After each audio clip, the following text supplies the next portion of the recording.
রাজার ঘরে ছোট রানী এলো পদ্মাবতী, রানী পদ্মাবতী।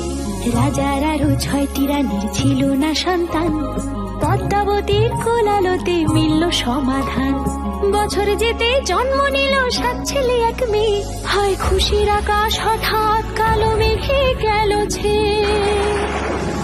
হিংসেতে যায় জ্বলে পুড়ে বাকি 6টি রানী, যুক্তি করে ঘটায় ওরা 7 কুমারের হানি। সুযোগ মতো 7 ছেলেকে মাটিতে দেয় পুঁতে, বাঁচে একা পারুল, ওরা পায় না তাকে ছুতে। ধাইমা বাজায় সেই মেয়েকে বড় করে তোলে, 7 ভাইকে পায় যে পারুল 7টি চাপা ফুলে।